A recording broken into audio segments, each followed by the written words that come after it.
तर अर्जुन जो आहे तो इथं गोंधळला की परत कर्म करा सांगताय, तोच प्रश्न विचारला, कर्म संन्यास घेऊ का कर्म त्या कर्म करू.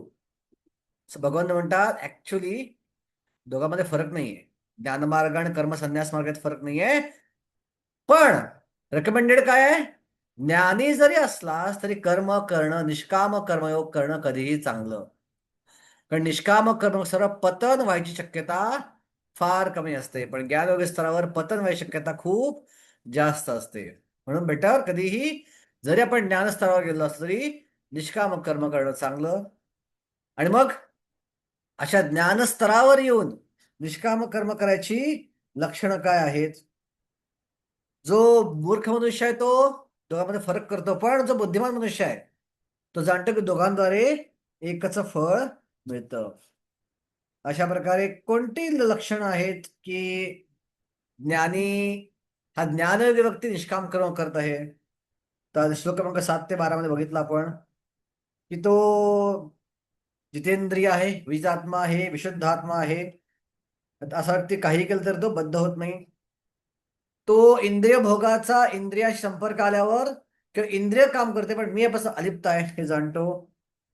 तो भगवंताच्या आनंदाचे काम करतो, त्यामुळं त्याला कुठल्याही प्रकारे कर्मबंधन लागत नाही. जसं कमळाचं पान, पद्मपुत्री महामसा, तो केवळ आत्मशुद्धीसाठी काम करतो आणि त्याला कोणतंही कर्मफळ बांधून ठेवू शकत नाही. तो परमशांती प्राप्त करतो. हे लक्षण आपण मागच्या वेळी पहिल्या 12 श्लोकामध्ये या अध्यायामध्ये जो ज्ञानयोगी आहे, ज्ञानयोगी असून ज्ञानस्तरावर येऊन जो कर्म करत आहे, अशा प्रकारे ही लक्षणं बघितली.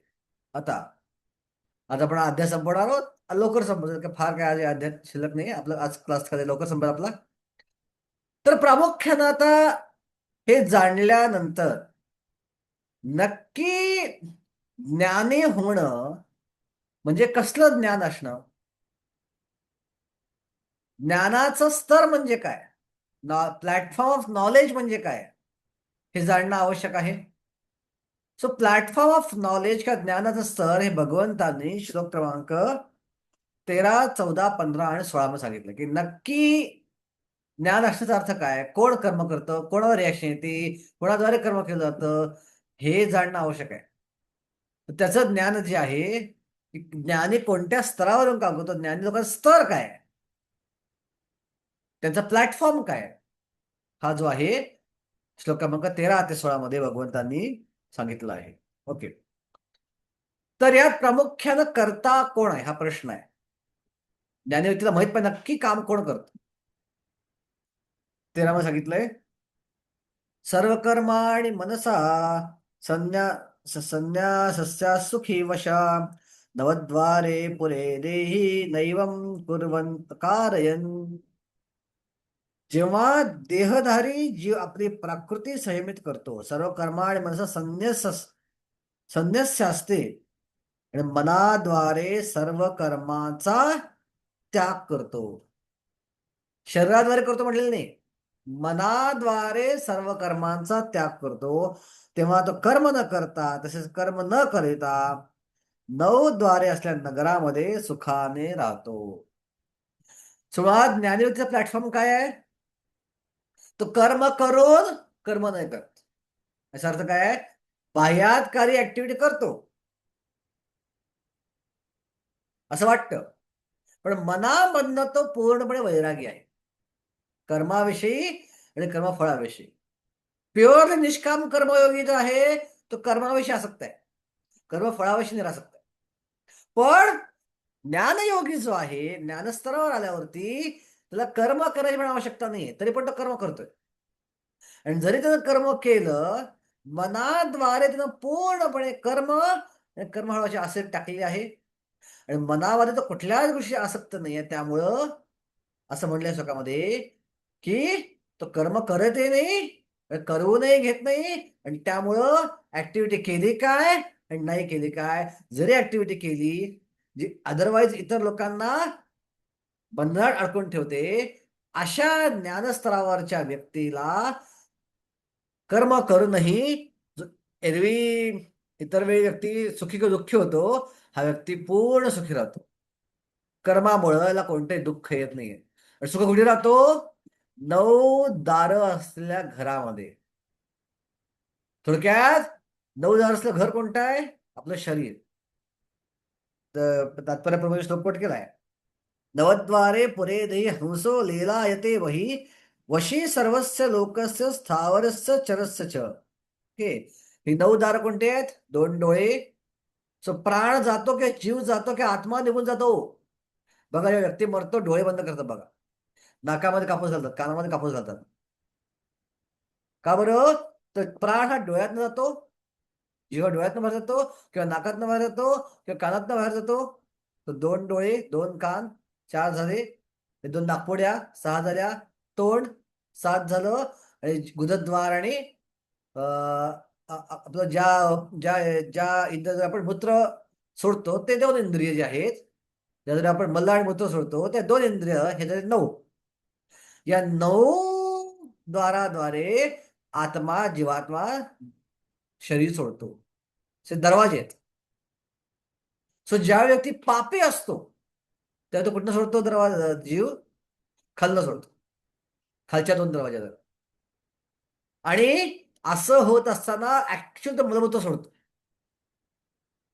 ज्यावेळी थोडं तरी पुण्य गाठी त्याच्याकडे असेल त्यावेळी तो वरच्या दरवाज्यातनं घर सोडतो, तोंडातनं, नाकातनं, डोळ्यातनं, कानात. आणि जो योगी असतो, ज्याला ज्याला पूर्णपणे योगसिद्धी प्राप्त केली आहे, तो आपल्या प्राणाला वर खेचत खेचत खेचत प्राण वर खेचला की प्राणावरती आत्मा पण आहे. आणि त्या आत्म्याद्वारे तो आत्म्याला घेऊन ब्रह्मरंध्रापर्यंत येतो. ब्रह्मरंध्रात तो जीवात्म्याला वर घेऊन जातो. आणि तिथे ब्रह्मरंध्रात आत्म्याला आणल्यावर तो ठरवू शकतो मला कुठे जायचंय. मला ब्रह्मज्योत जायचंय का मला भगवत धामात जायचंय का मला जायचं आहे कुठल्या विशिष्ट ग्रहावरती, हे तो जीव ठरवू शकतो. सो मुळात ज्ञानीचं लक्षण काय आहे? तर या 9 दरवाजे असल्या घरामध्ये तो डिटॅच, निरासक्तपणे सुखी असतो. पण त्याला माहिती आहे मी काम करतही नाही आहे आणि काम करूनही घेत नाही आहे. हे ज्ञान, या ज्ञानात तो स्थित आहे. या ज्ञानामध्ये येऊन तो काम करत आहे. ओके. परत तात्पर्यात परत ऍज युजल सगळ्याला कृष्ण भावनेमध्ये रूपांतर करतायत, रूपात देत आहेत. त्यामुळे कृष्ण भावनेमध्ये मनुष्य कृष्ण भावनेचा अंगीकार करतो तेव्हा तो शारीरिक क्रियांपासून पूर्णतः अलिप्त होतो. अशा संयमित जीवनामध्ये जेव्हा त्याच्या विचारामध्ये परिवर्तन येते तेव्हा तो 9 द्वारे असलेल्या नगरात सुखाने राहतो. ही 9 द्वारे पुढे आपण बघितलं. जीव आपल्या बद्ध अवस्थेमध्ये शरीर तादात्म्य करतो, परंतु जेव्हा तो अंतर्यामी भगवंताशी तादात्म्य करतो तेव्हा तो शरीरामध्ये असूनही भगवंताप्रमाणेच मुक्त असतो. शरीरामध्ये असून त्याला कुठल्याही प्रकारचं बंधन नसतं. आपल्या भक्तीच्या भाषेत बोलायचं झालं तर नारळ आहे आणि नारळातला आतला नारळाचा पल्प जो आहे तो कोरडा झालाय आणि आतमध्ये गोटा तयार झालाय. सो गोटा नारळाच्या कवटीच्या आतमध्ये आहे, पण कवटीच्या आतमध्ये सुद्धा कवटीशी जोडला गेला नाही. तसंच सूक्ष्म शरीर आत्म्याचं ज्यावेळी आपण भक्ती करतो हे बदलतं हळूहळू हळूहळू. आणि ज्यावेळी सूक्ष्म शरीर पूर्णपणे आध्यात्मिक रूप धारण करतं त्यावेळी ते शरीरापासून पूर्णपणे तुटतं. सो प्रेम स्तरावरचा भक्त जो असतो त्याला शरीर असतं, पण त्याच्या आतमध्येच आध्यात्मिक शरीर ज्या शरीरामध्ये तो सेवा करणाऱ्या भगवंताची भगवत धामात ते पूर्णपणे विकसित झालेलं असतं. तर या देहात तो पूर्णपणे सुखी असतो. तेव्हा बघा, जे प्रबोधानंद सरस्वती आहेत, कोणा प्रबोधानंद सरस्वती माहिती आहे कोणाला? कोणा प्रबोधानंद सरस्वती ऐकलं का नाव? इस्कॉनच्या भक्तांना माहित पाहिजे. येस. वृषाली माताजी माहिती आहे का तुम्हाला? सॉरी प्रभूजी, नाही माहित. नाही माहित. मृदुला माताजी,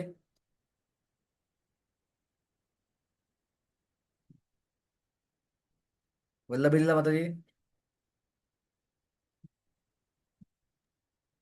ऐकलंय पण एवढं आता आठवत नाही. ओके. ज्यावेळी श्री चैतन्य महाप्रभू दक्षिण भारतामध्ये गेले होते, नाही शिलप्रभुपाद नाही, ठीक आहे, उत्तम प्रभूंचं विचारलं, शिलप्रभुपाद नाही, शिलप्रभुपाद निश्चित नाही आहेत. ज्यावेळी श्री चैतन्य महाप्रभू दक्षिण भारतामध्ये गेले होते, ते श्रीरंगमला राहिले होते. आणि श्रीरंगममध्ये गेल्यावर चातुर्मास सुरू झाला. आणि चातुर्मासात संन्याशांना प्रवास करायला परवानगी नसते. त्या ते कोणाच्या घरी राहिले होते? व्यंकट भटांच्या घरी. हे व्यंकट भट जे होते श्री संप्रदायाचे मोठे भक्त होते. आणि या व्यंकट भटांचे सख्खे भाऊ म्हणजेच प्रबोधानंद सरस्वती, आणि त्यांचा मुलगा म्हणजे कोण? व्यंकट भटाचा गोपाल भट्ट गोस्वामी. ते नंतर नंतर गोपाल भट्ट गोस्वामी झाले. प्रबोधानंद सरस्वती पहिला श्री संप्रदायातले भक्त होते, पण चैतन्य महाप्रभू संप्रदायावर ते गौडिया वैष्णव बनले. त्यांनी पूर्णपणे गौडिया वैष्णविझम स्वीकारला आणि चैतन्य महाप्रभूची भक्ती केली. तर त्यांचं एक सुंदर श्लोक आहे की कैवल्यम नरकायते. जे कैवल्य आहे ते नरकायते, जी मुक्ती आहे ती नरकायते. ठीक आहे. त्रिदश आकाश पुष्पायते. स्वर्गात जाणं म्हणजे काय? आकाश पुष्पाप्रमाणे. एक मॅजिक. आकाशामध्ये कधी फुल येतं का? नाही येत. सो आकाशामध्ये फुल येणं ही कल्पना आहे केवळ, ते खरं नाहीये. सो स्वर्गात जो आनंद मिळेल असा विचार करणं म्हणजे काय? कल्पना आहे केवळ, ते कधी खरं होऊ शकत नाही. तर स्वर्गातला आनंद हा त्या कल्पनेबरोबर बघतो, खरा असा आनंद कधी स्वर्गावर नसतो. त्रिदश आकाश पुष्पा येते, विश्वम पूर्ण सुखा येते.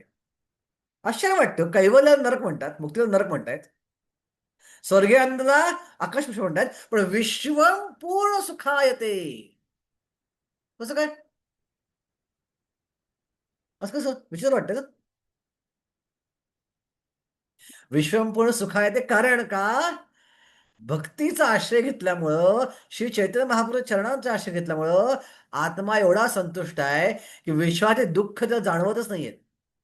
विश्वपूर्ण सुख आहे, त्याला जगामध्ये दुःख आहे असं कल्पनाच कळवत नाही, त्याला कळतच नाही मी दुःखामध्ये आहे. एवढा तो भक्तीमध्ये रममाण झालाय. नंद महाराज यशोदा माता भक्तीमध्ये रममाण होते. ती नंदा दयो गोपा कृष्ण राम कथामृता कुर्वंती रममाणस्य नाविंदम भववेदनाम. ज्यावेळी ते इतके राम आणि कृष्णाच्या कथांमध्ये, म्हणजे बलराम आणि कृष्णाच्या कथामध्ये रममाण होते की शेजारच्या गावात लोक जायची आणि त्यांना विचारायची, काय हो तुम्ही एवढं कृष्णराम कृष्णराम करत असता, तुम्हाला काय जाणीव नाही का आपण भौतिक जगामध्ये आहोत, दुःखमय जग आहे, आपण मुक्त आलं पाहिजे. आणि त्यावेळी विचार, दुःखमय जग? कुठे दुःखमय जग आहे? जग तर सुखी आहे. नाविंदम भववेदना, ही अवस्था असते भक्ताची. हे आपण पाहू शकतो भक्ताच्या जीवनामध्ये. बघा प्रल्हाद महाराज काय म्हणतात प्रार्थनेमध्ये त्यांच्या? प्रल्हाद म्हणतात मला मुक्ती पाहिजे, मला भगवत धामात जायचं आहे, मला यातनं बाहेर काढा, राक्षसोनीतनं बाहेर काढा. नाही. प्रल्हाद म्हणता नरकात जर का मला काहीच फरक पडत नाही. का? नैव द्विजे परदुस्तर वैतरण्याम. वैतरणा नावाची नदी आहे. कुठं? आपल्या गालतर जवळ नाही बरं का वैतरणा, ती नदी नव्हे. हे विश्व आणि नरक ह्याच्यामध्ये एक वैतरणा नावाची नदी आहे. हे सात विश्व, सात आपले ग्रहमाला, अतल, तल, पाताल, पातालच्या खाली वैतरणा नावाची नदी आहे. आणि त्या नदीच्या पलीकडं हजारो प्रकारचे नरकाचे ग्रह आहेत. सो काय म्हणतात मला महाराज, मला वैतरणाच्या पलीकडे जायची भीती नाहीये, म्हणजेच नरकात जायची भीती नाही. का? त्वद्वीर्य गायन महामृतमग्न चित्ता. कारण तुमच्या कथांमध्ये मी एवढं रममाण आहे, माझं चित्त एवढं मग्न झालंय. तद्वीर्य गायन महामृतमग्न चित्ता.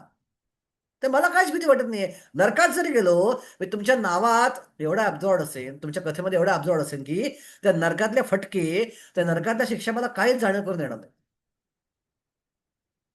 ह्याला म्हणतात ऍब्झॉर्प्शन.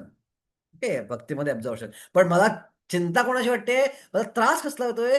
सोचे तथो विमुख चेतस इंद्रियार्थम माया सुखाय भार उद्भवतो विमुडा. की जे बद्ध जीव आहेत ते थोड्या सुखासाठी भरपूर भार डोक्यावर घेतात. प्रल्हाद महाराज मान्य करतात या जगात पण थोडं सुख आहे. ओके. यस माताजी, रसगुल्ला खाण्यात सुख आहे का? आहे का नाही? सुख आहे पण तात्पुरतं सुख आहे, पण पुन्हा समजा तुम्हाला ते संपून सांगितलं की जाते. रसगुल्ल्याची किंमत आहे 1 कोटी रुपये, घ्याल का विकत? उत्तम प्रभू, नाही, नाही घेणार. हे एक्झॅक्टली आता आपण करतोय. या जगात सुख आहे, खाण्यात सुख आहे, झोपण्यात सुख आहे, चांगला बंगला बांधण्यात सुख आहे, पॉश गाडी घेण्यात सुख आहे, छान सुंदर कपडे घेण्यात, विशेष स्त्रियांना दागिने घालण्यामध्ये सुख आहे, महागाचे दागिने सोन्याचे घालण्यामध्ये सुख आहे. काम जीवनामध्ये सुख आहे, सेक्स लाईफ मध्ये सुख आहे. पण किती आहे? एका रसगुल्ल्या एवढं. पण त्या एका रसगुल्ल्या सुखासाठी आपण किती किंमत मोजतोय? आयुष्यभराची किंमत मोजतोय. त्या थोड्या सुखासाठी काबाड कष्ट करतोय, रगडतोय गाढवासारखं रॅट रेस मध्ये. आणि अशा लोकांसाठी मी फार दुःखी आहे. सोचे तथोचेत इंद्रियार्थम माया सुखाय भारम उद्भवतो म्हणा. भरपूर भार डोक्यावर घेत आहेत ते त्या थोड्याशा सुखासाठी. तर भक्त जो असतो अशा प्रकारे पूर्णपणे सुख असतो. प्रबोधन म्हणतात विश्वम पूर्ण सुखायते. आणि हेच या श्लोकात सांगितलंय की नवद्वारा पुरी देही नैवम कुर्वन कारयन. नवद्वाराच्या नगरामध्ये तो पूर्णपणे सुखाने राहतो. हे भक्ताचं लक्षण याच्यात सांगितलं आहे. किंवा ज्ञानी व्यक्ती ऑलरेडी भक्त ज्ञानी असतोच. का भक्तीचं वैशिष्ट्य काय? ज्ञान आठवणे भक्ताला येतं. वासुदेवे भगवती भक्ती योग प्रवृत्ता जनयते आस वैराग्यम ज्ञानम चयत अहेतुकम. सो भक्तीमुळे ऑटोमॅटिक ज्ञान आणि वैराग्य येत असतं. ओके, मग आता प्रश्न असा पडेल अर्जुनाला. ठीक आहे, अर्जुन हुशार आहे. हुशार व्यक्तीला प्रश्न पडतात. आपल्याला प्रश्न का पडत नाहीत? आपण हुशार नाही होत. आपण आस्किंग क्वेश्चन किंवा विचार करणं हे बुद्धीचं लक्षण आहे. एकदा परमपूज्य नवयोगेंद्र स्वामी महाराज चौपाटीला कथा करायला आले होते. आणि नवयोगेंद्र महाराज फेमस आहेत थट्टा करण्यामध्ये, टॉन्ट मारण्यामध्ये. सो महाराज म्हटले क्लास झालं, एनी क्वेश्चन? सगळ्यात माहिती आम्ही क्वेश्चन टॉन्ट बसला आम्हाला एखादा, म्हणून कोणी क्वेश्चन विचारायला तयारच नाही. महाराज म्हणले asking question sign of intelligence. तरी पण विचारता तयार नाही. मग महाराज म्हणजे जोपर्यंत क्वेश्चन विचारणार नाही मी तुला प्रसंगात सोडणार नाही. विचारा प्रश्न म्हणते. किंवा प्रसाद पाहिजे लोकांनी प्रश्न विचारतात. आम्हाला प्रसाद सोडणार नाही तर महाराज. ओके, सांगायचा मुद्दा आहे की अर्जुन हा विचार करणारा व्यक्ती आहे. सो हा श्लोक ऐकल्यानंतर अर्जुनाच्या मनात विचार चक्र सुरू. त्यानं काय विचार केला की जर जीव या शरीरात सुखी आहे, जीव कर्म करत नाहीये आणि जीव कर्म करून घेत नाही जे श्लोकात सांगितलंय, ठीक आहे, नैवम कुर्वन कारयन, तो कर्म करत नाही करून पण घेत नाही हा ज्ञानी व्यक्ती. तर मग कोण ऍक्टिव्हिटी करतंय आपल्याकडनं जबरदस्त? कोण ऍक्टिव्हिटी करतंय? कोण जबरदस्त आपल्या पुण्य आणि पाप करायला लावते? भगवंत. कधी कृष्णाने भगवंत इनडायरेक्टली डिक्लेअर केलंय 4थ्या अध्यायामध्ये. सो भगवंत तुम्ही परमेश्वर आहात कृष्णा. मला असं वाटतं की तुम्हीच लोकांना जबरदस्ती करताय काम करून घेण्यासाठी. आणि त्याला उत्तर भगवंत देत आहेत श्लोक क्रमांक 14 मध्ये. न कर्तृत्वम न कर्माणि लोकस्या सृजती प्रभो न कर्मफल संयोगम स्वभावस्तु प्रवर्तते. देहरूपी नगराचा स्वामी देहधारी जीव हा या कर्माची निर्मिती करत नाही. तसेच तो लोकांना कार्य करण्यास प्रवृत्त करणे मागावले सांगितले मी. भगवंत म्हणतायत किंवा कर्मफले निर्माण करत नाही. हे सर्व कार्य प्राकृती गुणाद्वारे केले जाते. असं भगवंत म्हणतात नाही बाबा, तू करत मी करून घेतो तुझ्याकडे असं नाहीये. मी याच्यावर अलिप्त खूप. हे कोण करतंय? गुण, प्रकृतीच्या गुणाद्वारे हे कार्य होते. जीव हा प्रकृतीच्या गुणामध्ये अडकला आहे आणि गुण खेळवत आहेत. कठपुतळीला जसं खेळवणारा खेळवत असतो तसे 3 गुण आपला कठपुतळीपणे खेळवत आहेत. आणि कठपुतळीपणे खेळवल्यामुळं आपल्याकडनं कार्य घडवलं जातंय. आता ऐकलं काय प्रश्न पडला डोक्यामध्ये? हे ऐकलं आता वाक्य. आता काय प्रश्न पडला आपल्या डोक्यात? येस माताजी, विशाली माताजी. जी प्रभूजी. प्रभूजी 3 प्रकृतीचे जे गुण आहेत ते कार्य करतात, करून घेतात. मग हे पाप आणि पुण्याची शिक्षा जी आहे ती मग जीवात्म्याला का भोगावी लागते? Very good. जर काम प्रकृती करते तर माझा काय दोष आहे? मी का भोगतोय? मला का त्रास होतोय? हा प्रश्न पडला पाहिजे. ओके. तर प्रकृती काम करते म्हणजे काय? जीवात्म्याचा पण त्यात संबंध आहे. जीवात्मा काहीच करत नाही असं नाहीये. आता आपण उदाहरण टॅक्सी, प्रवासी आणि ड्रायव्हर, टॅक्सी ड्रायव्हर. ओके. एखादा व्यक्ती समजा पुण्यावरनं मुंबईला गेला, तर त्या प्रवासाला कोण कोण जबाबदार आहे? टॅक्सी जबाबदार आहे का? हो आहे. टॅक्सी ड्रायव्हर जबाबदार आहे का? हो आहे. आता पुण्यावरनं मुंबईला जाताना त्या प्रवाशानं काय काम केलं? काहीच काम केलं नाही. तो बसला होता टॅक्सीमध्ये. टॅक्सी जी आहे ती बनवली वेगळ्याच इंजिनियरनं, ती पाठवली, म्हटलं ड्राईव्ह केलं वेगळ्याच ड्रायव्हरनं. फक्त त्या प्रवाशानं काय केली? इच्छा केली, मला पुण्यावरनं मुंबईला टॅक्सीनं जायचं आहे. ही इच्छा फक्त त्या प्रवाशानं केली. आणि जशी इच्छा केली टॅक्सी आली. टॅक्सी आली, विचारलं जायचं पुण्याला मुंबईला? म्हटले हो. तो फक्त बसला. बसून काय केलं काम? काय केलं? तो सुखानं बसला होता. सगळं काम टॅक्सीनं केलं आणि टॅक्सी ड्रायव्हरनं केलं. सो ही टॅक्सी जी आहे प्रकृतीप्रमाणे आहे. टॅक्सी पळतीये, आपण काहीच करत नाही. सो प्रकृती आपल्याकडनं काम करून घेते आहे. पण जरी प्रकृती आपल्याकडनं काम करून घेते आहे, कशाच्या आधारावर काम करून घेते? आपल्या इच्छेच्या आधारावर. सो जीवात्म्याची इच्छा पण इथं सहभागी आहे. सो जीवात्मा जरी काम करत असला तर जीवात्मा पाप आणि पुण्य का भोगतोय? त्याची इच्छा आहे. सो जीवात्मा फक्त इच्छा करतो. आता प्रश्न असा पडेल हे ऐकल्यावरती, ठीक, जर जीवात्मा इच्छा करतो तर जीवात्म्याची इच्छा ही, जर जीवात्मा गुणांमध्ये आहे, गुणांद्वारे प्रभावित आहे जीवात्मा, तर जीवात्म्याला स्वतंत्र इच्छा आहे का? पण साधारण आपण गुणांद्वारे प्रभावित असतो तर इच्छा पण बदलणार ना आपली. रजोगुणी व्यक्तीची इच्छा वेगळ्या असतात, तमोगुणी व्यक्तीची इच्छा वेगळ्या असतात, सत्वगुणी व्यक्तीची इच्छा वेगळ्या असतात. आपण जर गुणाद्वारे बांधलं गेलो आहोत, गुणाद्वारे खेळले गेलो आहोत, तर आपण स्वतंत्र इच्छा करू शकतो का? तुमच्यासारख्या बुद्धिमान लोकांच्या या असेंब्ली समोर हा माझा अज्ञानी माणसाचा प्रश्न आहे, मला उत्तर द्या.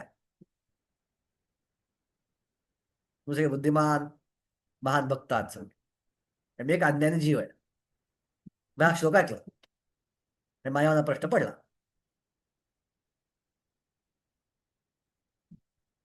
की मुळात आपण गुणाद्वारे बांधले गेलो आहोत. मग गुणाद्वारे माझ्या इच्छांवर पण प्रभाव होणारच ना.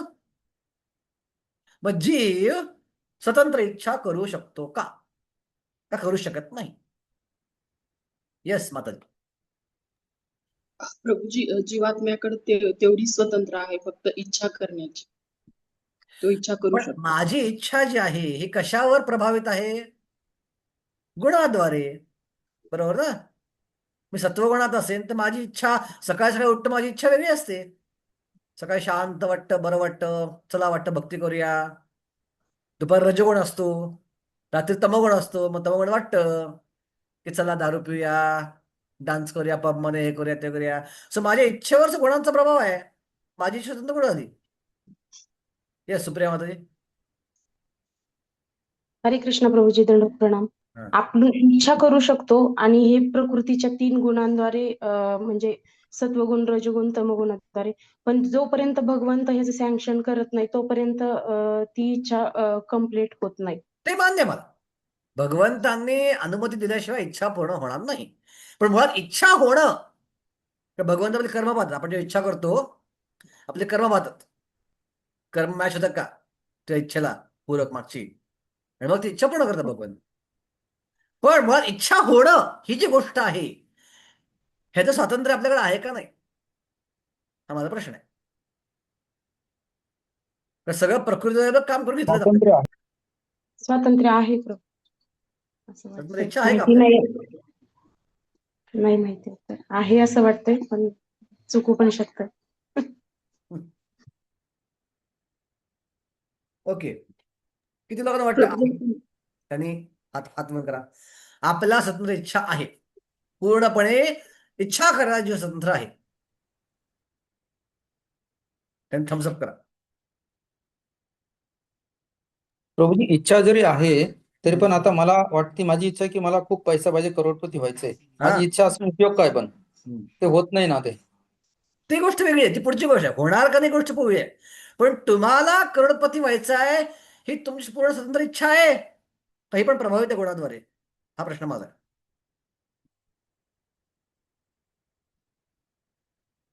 ओके, प्रज्ञा मातेने वाटतंय स्वतंत्र इच्छा आहे. वृषाली मातेने वाटते स्वतंत्र इच्छा आहे. ओके, अजून कोणाला? झूम युजरला वाटतंय. कोण आहे का माहित नाही मला. झूम युजर त्यांना वाटते स्वतंत्र इच्छा आहे. अजून कोण? ये सायली माताजी, सुप्रिया माताजी, दिव्या माताजी, हा येस प्रभूजी, वाटते मला ते मेसेज काढता येईना त्याचे. आहे आपल्या राईट. पूर्ण स्वतंत्र इच्छा.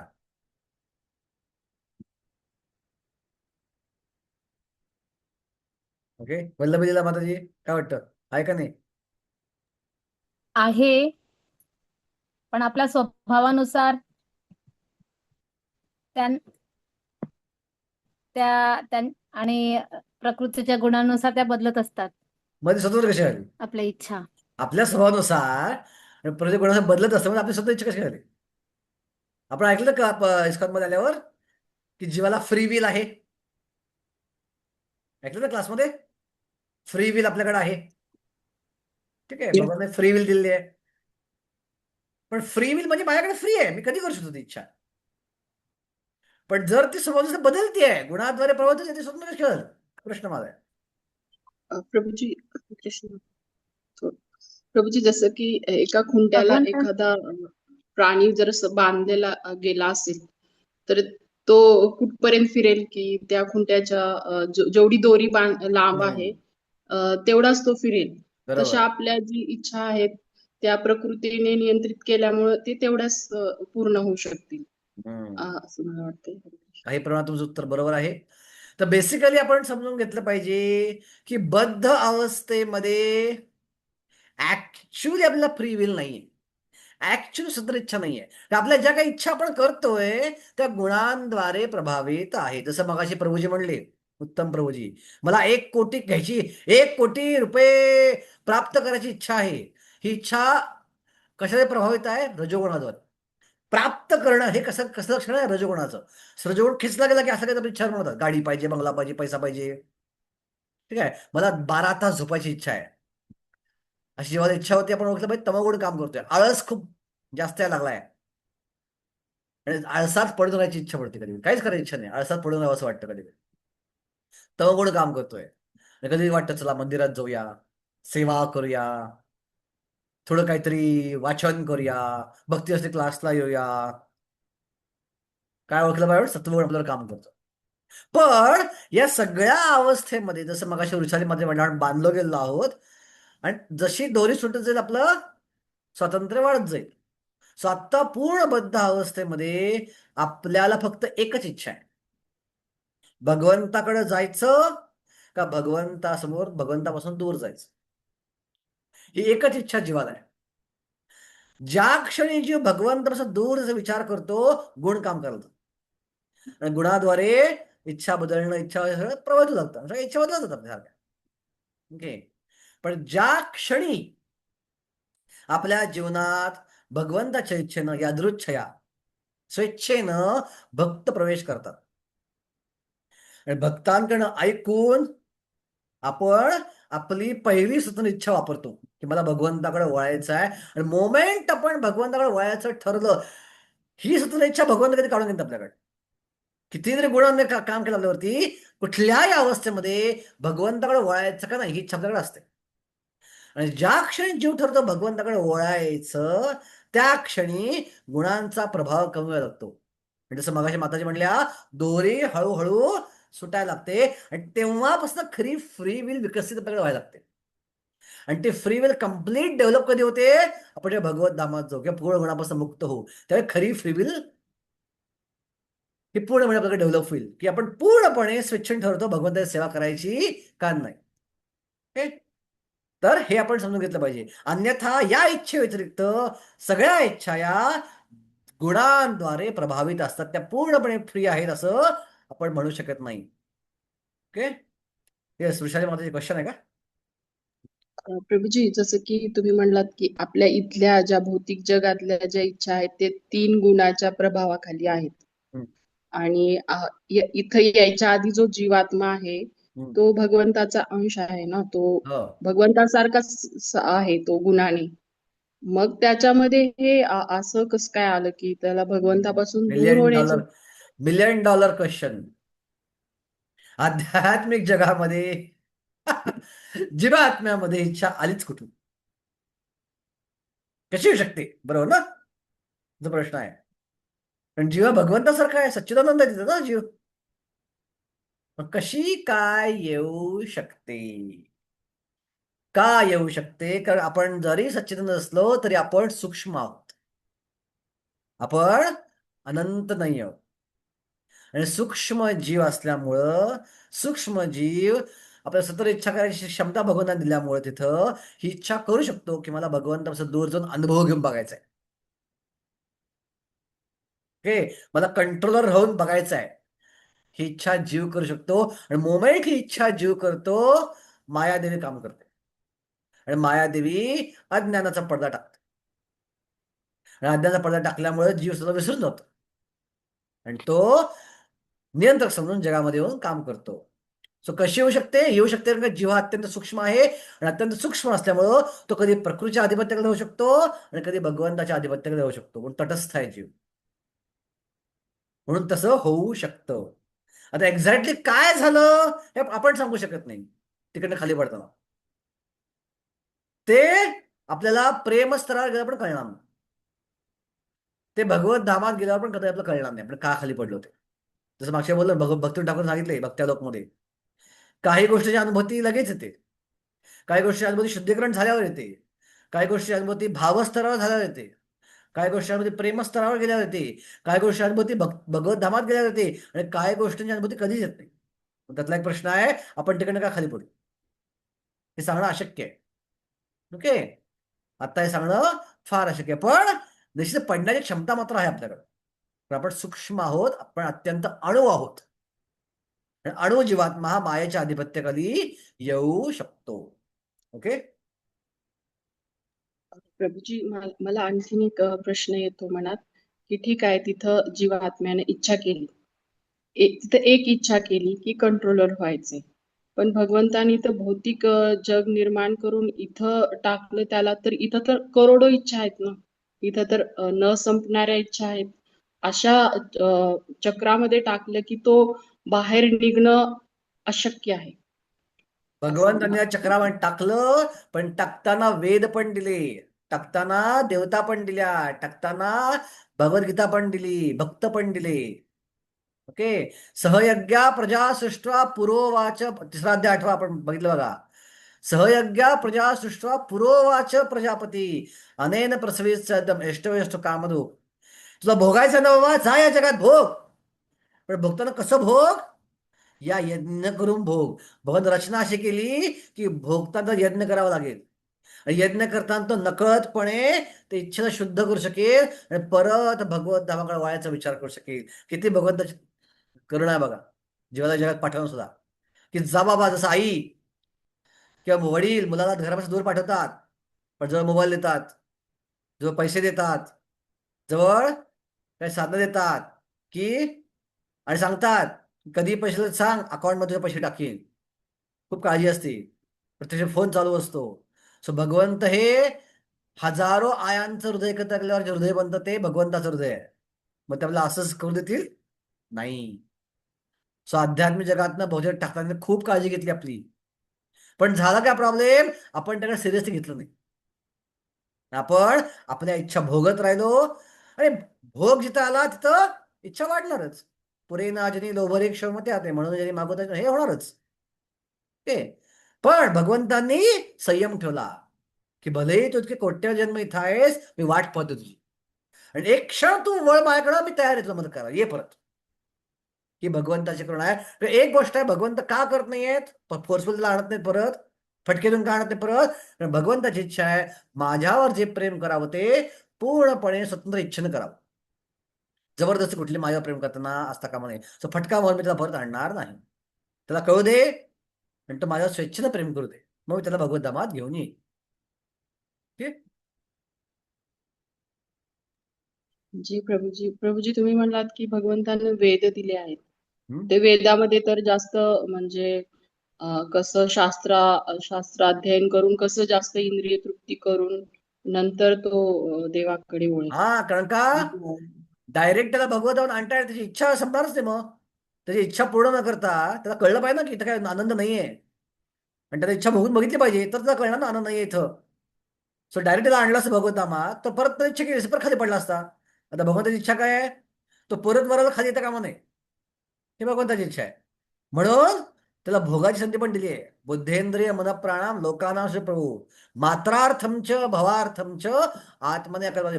मात्रार्थम इंद्रिय भोग पण दिलाय भगवंताने मुद्दामून इथं. तुझी इच्छा आहे ना, घे भोगून बघ, भोगून मिळतोय का आनंद इथं, आणि नाही मिळत तर वळ माझ्याकडं. पण ते भोगताना असं प्रॉपर वेळ भोग, तर त्रास कमी होईल, या पद्धतीने केलं असतं.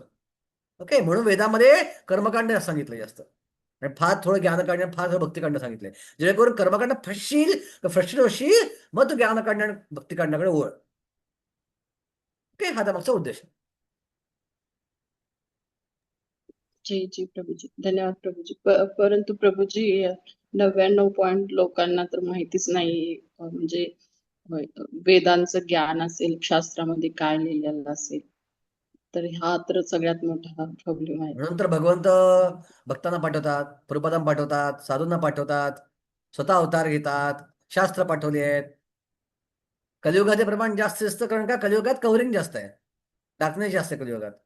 म्हणून तुम्हाला जबाबदारी दिली आहे की जावा प्रचार करा गावागावात जाऊन, लोकांना ज्ञान द्या. ही जबाबदारी तुम्हाला दिली भगवंतांनी. त्यांना माहित नाहीये.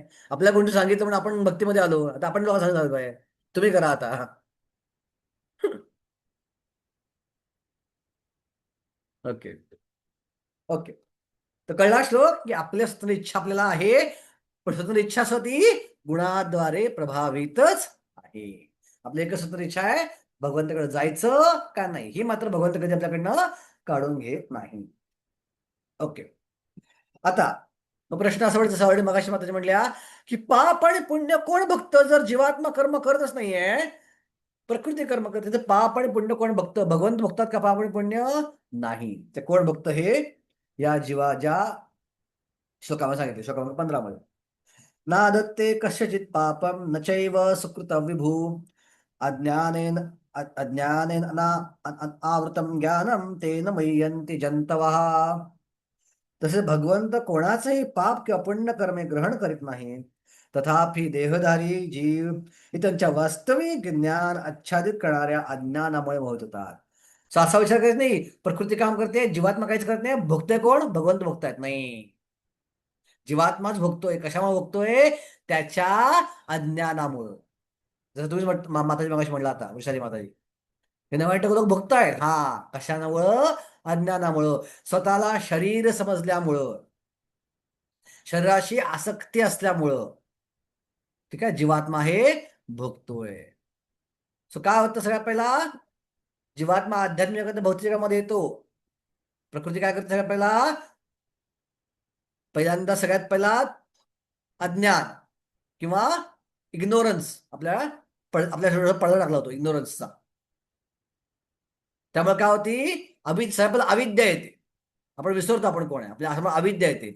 अविद्यानंतर काय येते? अस्मिता. एकदा आपण कोण आहे विसरलो की या जगामध्ये आल्यानंतर या जगाशी आपण तादात्म्य होतो, या जगाविषयी आसक्ती निर्माण होते, अस्मिता, की हे माझं आहे, हे माझं आहे, हे माझं आहे, हे माझं आहे, हे माझं आहे, हे माझं आहे. हे जगातल्या गोष्टी आपण आयडेंटिफाय करायला लागतो. एकदा आयडेंटिफाय जगातल्या गोष्टी झालं, काय होते? राग. राग म्हणजे आसक्ती. ओके.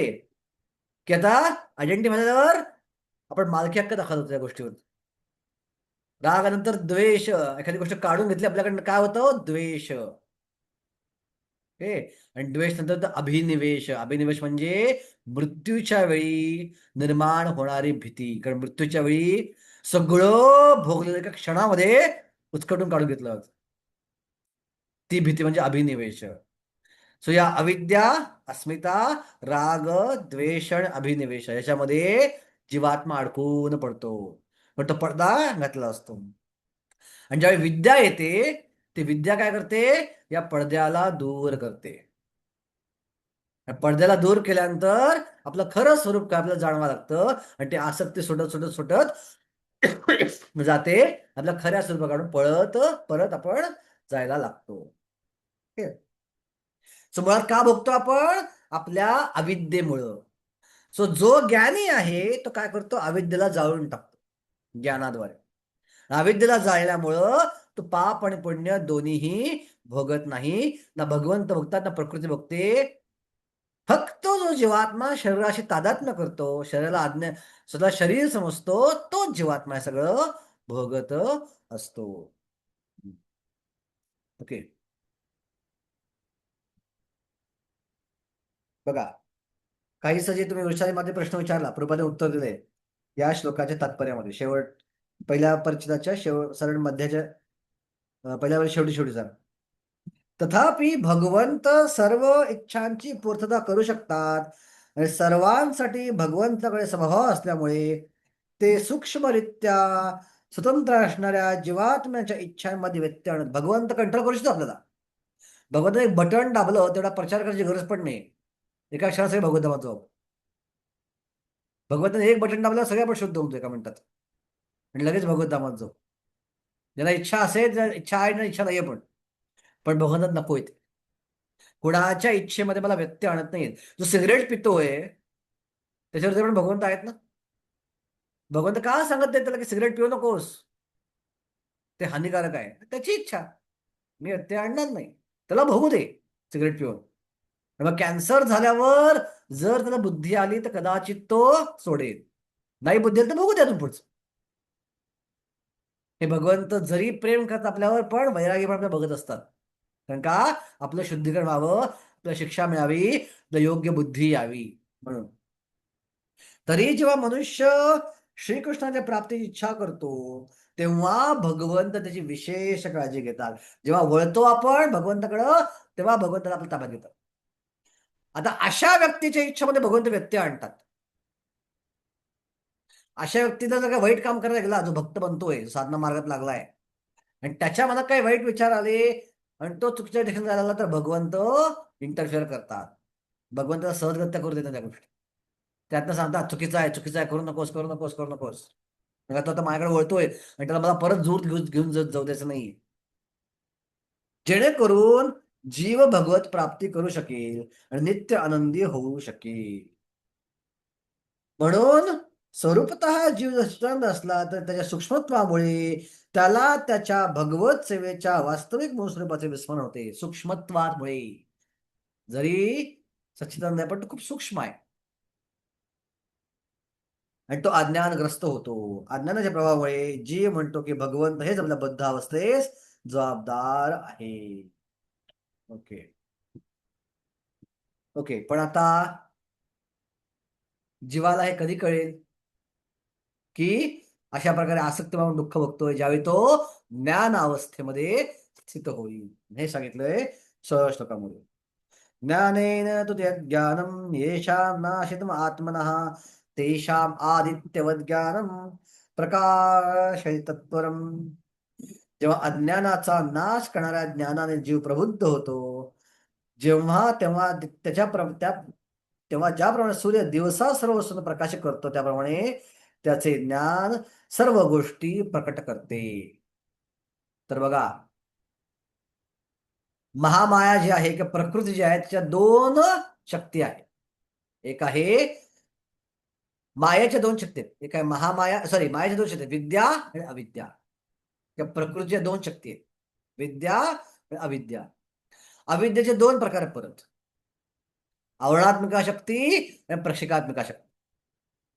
आवरणात्मिका शक्ती काय करते? जे खरं आहे तर आवरण टाकते. जसं थिएटरमध्ये गेलो आपण तर थिएटरमध्ये पिक्चर एन्जॉय करण्यासाठी काय केलं पाहिजे? बाहेरचं जे आपण लक्ष राहतं ते थांबवलं पाहिजे. पण काय करतात थिएटरमध्ये गेल्यावर लाईट बंद करता पाहिजे, जेणेकरून बाहेरच्या वेळी लक्ष जाऊ नये, लक्ष समोर राहावं. सो माया काय करते? पहिलं आवरण टाकते अविद्येचं, जेणेकरून आपलं खरं स्वरूप काय विसरून जातो आपण.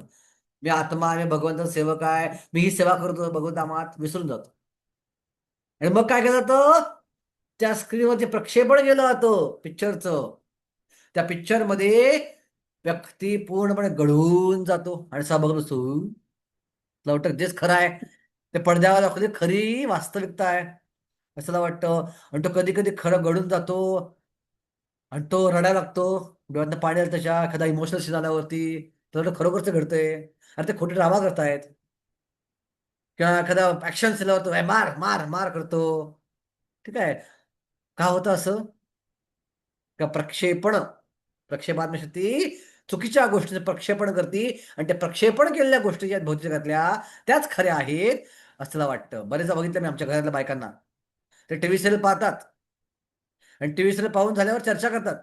नाही, त्यांना असं बघायला पाहिजे, तिनं असं करायला पाहिजे, त्यानं असं बोलायला पाहिजे, तो असं का केला, ते जो मूर्खच आहेत, ते भांडण का बसले एकमेकांमध्ये, त्याला तर फायदा हा करून घेतोय. अरे लिहिला ड्रामा आहे हा, ड्रामा लिहिला आहे, ते करतायत, पैसे मिळतायत आणि आपण चर्चा करतो इथं. का? प्रक्षेपण. ते टीव्हीनं बुद्धीवरती पूर्णपणे प्रक्षेपण केलंय. सो या भौतिक प्रकृतीनं आपल्यावर प्रक्षेपण केलंय.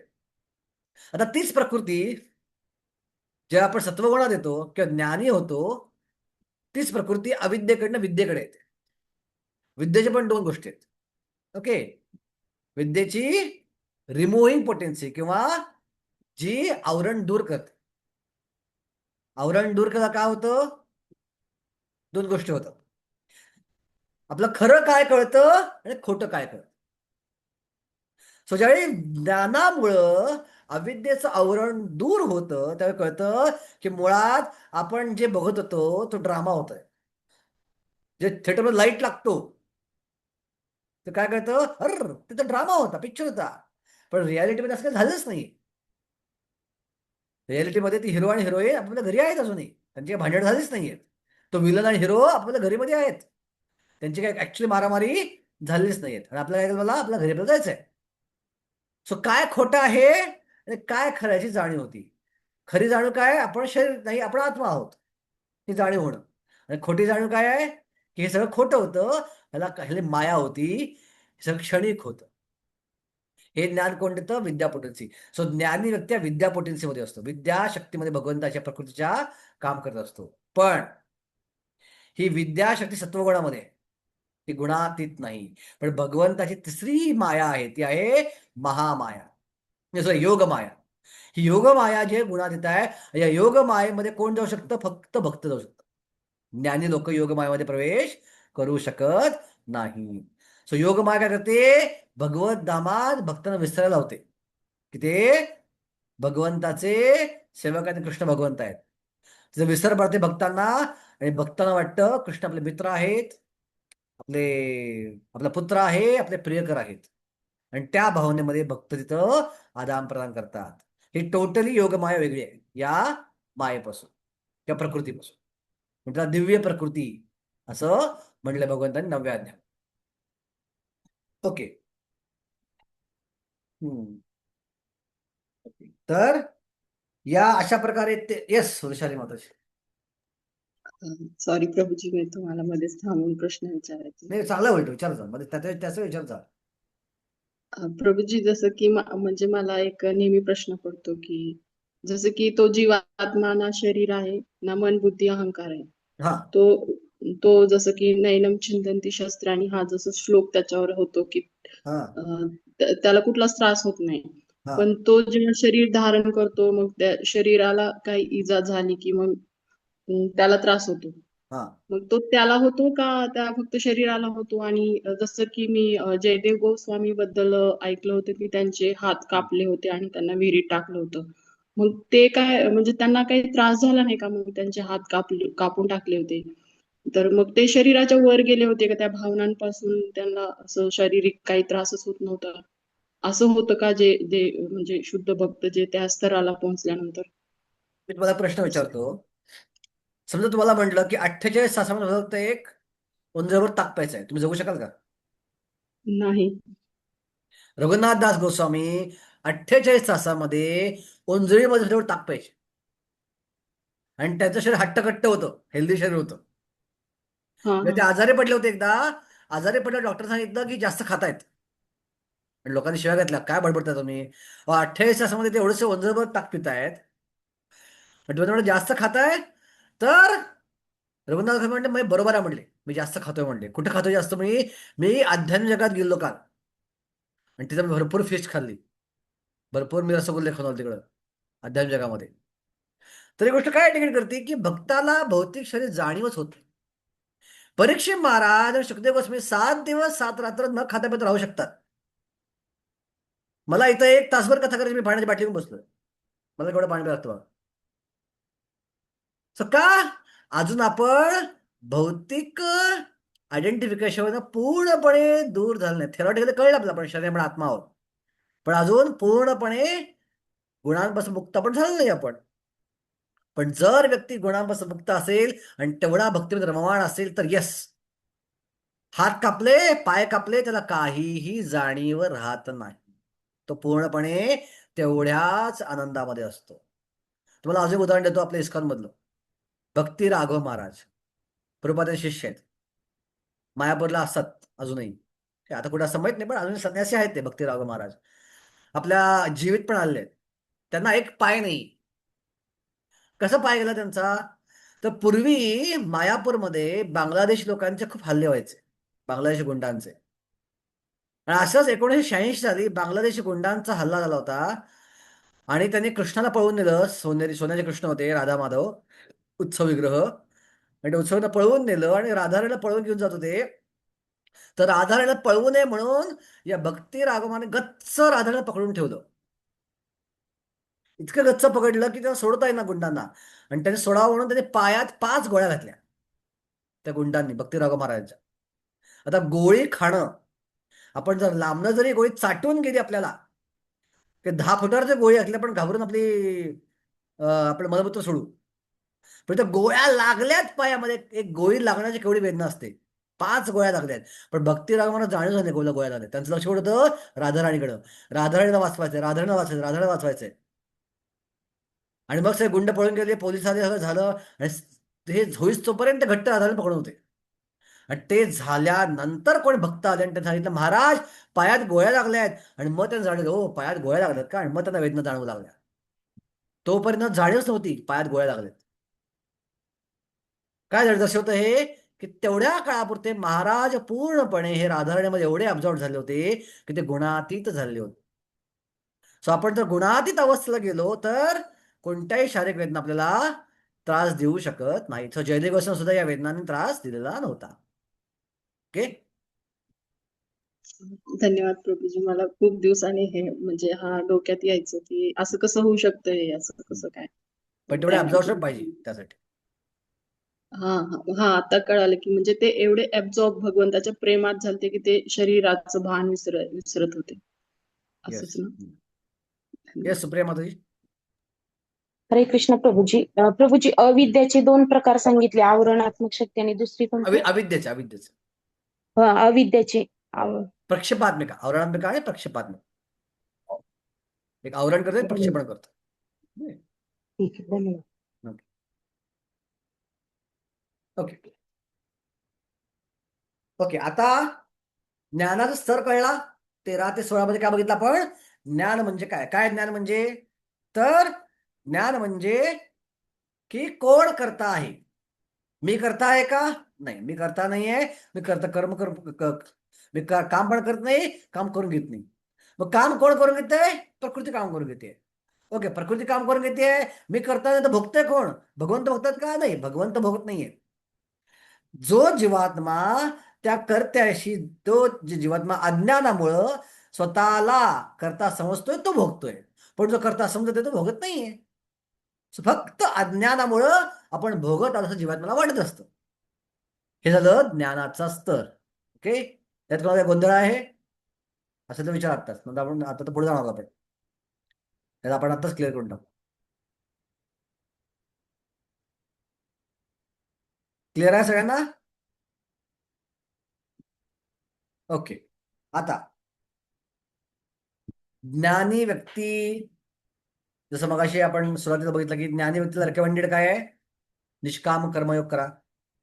मग निष्काम कर्मयोग करायचं रिकमेंडेड आहे, पण आता प्रश्न अर्जुन मला पडला की तो ज्ञानस्तरावर आला आहे आणि तो निष्काम कर्म पण करत राहिलाय, तर तो जो आहे तो मुक्त अवस्थेला गेल्यावर काय करेल? मुक्त अवस्थेला कधी पोचेल, कसा पोचेल आणि गेल्यावरती काय करेल, हे प्रश्न अर्जुनाच्या मनामध्ये पडले. 17 ते 26 आपण पाहणार आहोत की असा व्यक्ती, ज्ञानी व्यक्ती ज्ञानस्तरा आल्यावर त्याला मुक्त अवस्था प्राप्त करायची असेल तर त्याला भगवंताची भक्ती करावी लागते. So Bhakti on the platform of ज्ञान स्तरावरची भक्ती ही कशी आवश्यक आहे, आणि ती जर भक्ती नसेल तर तो ज्ञानी व्यक्ती ब्रह्मज्योतीमध्ये प्रवेश करू शकत नाही, तो मुक्ती अवस्था प्राप्त करू शकत नाही. चैतन्य महाप्रभू म्हणतात, केवळ ज्ञान मुक्ती देते नारे भक्ती विने. ज्ञानयोग मुक्ती देतो, पण तसा नारे भक्ती विने. कृष्णन्मुखे सेई मुक्ती हय विना ज्ञाने. पण कृष्ण भक्ती केल्यावर तीच मुक्ती ज्ञानाशिवायही प्राप्त होते. तर आता ज्ञानी व्यक्ती ब्रह्मज्योतीमध्ये कसा प्रवेश करतो आणि त्या अवस्थेला आल्यावर त्याकडे कोणती लक्षणं, मुक्त अवस्थेला त्याकडे कोणती लक्षणं प्राप्त होतात, हे 17 ते 26 मध्ये आपण पाहणार आहोत. तर 17 मध्ये ओके, सो 17 वाजता बघूया आपण. तद्बुद्धया तदात्माना तत्निष्ठा तत्परायणा गच्छन्ति आपनु आवृत्तिं ज्ञान निर्धूत कल्मषः. जेव्हा मनुष्याची बुद्धी, मन, निष्ठा आणि आश्रय हे सर्व भगवंतावर स्थिर होते, तेव्हा पूर्ण ज्ञानाद्वारे त्याची कल्मशे धुतली जातात. सो ज्ञानस्तरावर आल्यावर त्याला कोणावर फोकस केलं पाहिजे? आता तर ज्ञान कळलंय, तुला आत्मानुभूती झाली आहे, निष्काम कर्माची प्रॅक्टिस करून ज्ञानस्तरावरला आत्म्यात आनंद घेतोय. आता आत्म्यात आनंद घेऊन झाल्यानंतर पूर्ण क्लॅरिटी आली आहे, आता काय करणं अपेक्षित आहे? शब्द आहे तथा आत्मानं तथा निष्ठा तथा परायण. इथं आत्मा म्हणजे आपला आत्मा नव्हे, आत्मा म्हणजे परमात्मा. सो त्यांना आता परमात्म्यावर ध्यान लावलं पाहिजे, थोडक्यात भगवंतावर ध्यान लावलं पाहिजे. जेव्हा तो या स्तरावर येऊन भगवत भक्ती करतो, थोडक्यात भगवंतावर ध्यान लावतो. भगवंतावर ध्यान लावणं म्हणजे भगवत भक्ती करणं. ही भगवत भक्ती करतो त्यावेळी जो काय सत्वगुण त्यावेळी शिल्लक आहे थोडासा, तो सत्वगुण पूर्णपणे धुतला जातो. ज्ञान निर्धूत कल्मशा. जी काय थोडी बहुत कल्मश शिल्लक असले ट्रेसेस मध्ये, खोली स्वच्छ केली पण कोपऱ्यात थोडी घाण शिल्लक असते कुठेतरी, ती जी घाण आहे ती या भगवंतावर ध्यान लावल्यामुळं पूर्णपणे स्वच्छ होते. तशी जी घाण आहे ती पूर्ण स्वच्छ होते. सो ही भक्ती त्याला करणं आवश्यक आहे, ज्ञानी व्यक्तीला जर मुक्त अवस्थेला जायचं असेल तर. बघा, हा महत्वाचा सिद्धांत इथं भगवंत अर्जुन सांगत आहे. तात्पर्य प्रपदित आहेत, भगवान श्रीकृष्ण दिव्य परमसत्य आहेत. श्रीकृष्ण हेच पुरुषोत्तम श्री भगवान आहेत आणि या उपदेशावर संपूर्ण भगवद्गीता केंद्रित झाली आहे. सर्व वैदिक शास्त्रांचे हेच मत आहे, परतत्व हेच परमसत्य होय. आणि तत्ववेत्ते या परमतत्वात ब्रह्म, परमात्मा आणि भगवान म्हणून संबोधतात. भगवान हे सर्वोच्च आहेत, भगवंत आधी दुसरे काही नाही. भगवान सांगतात की मत्त परमतर नान्यत किंचित असे धनंजय. हा निर्विशेष ब्रह्माच्या आधारही श्रीकृष्णच आहेत. ब्रह्मण होय प्रतिष्ठाहम.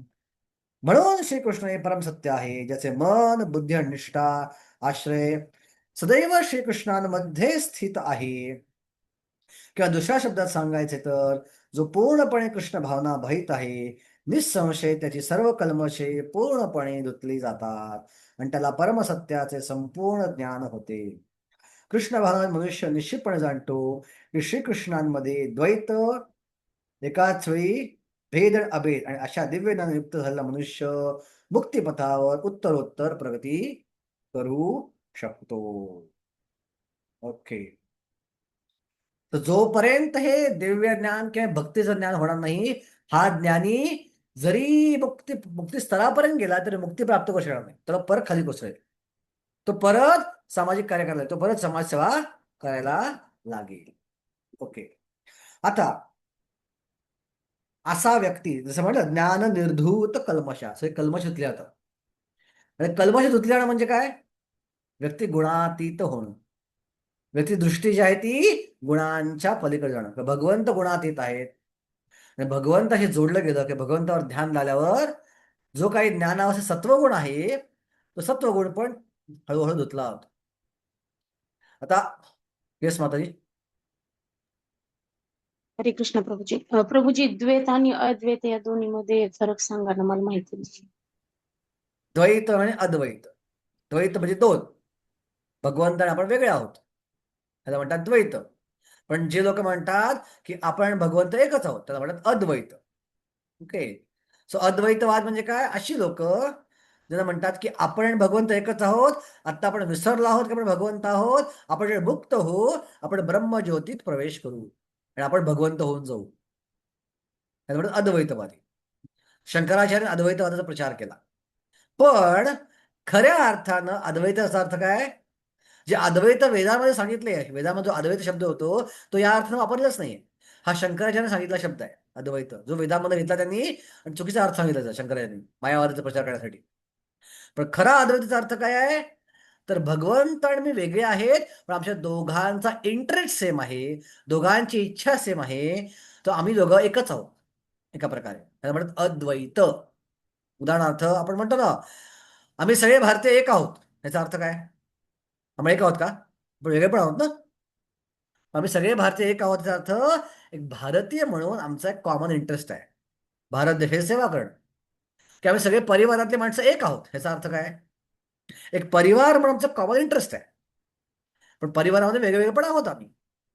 सो तसं द्वैत म्हणजे मी आणि भगवंत फिजिकली वेगळे आहोत, पण अद्वैत म्हणजे भगवंताची इच्छा आहे आपण त्यांची सेवा करावी, माझी इच्छा भगवंताची सेवा करावी, या दोन्ही इच्छा मॅच झाल्या.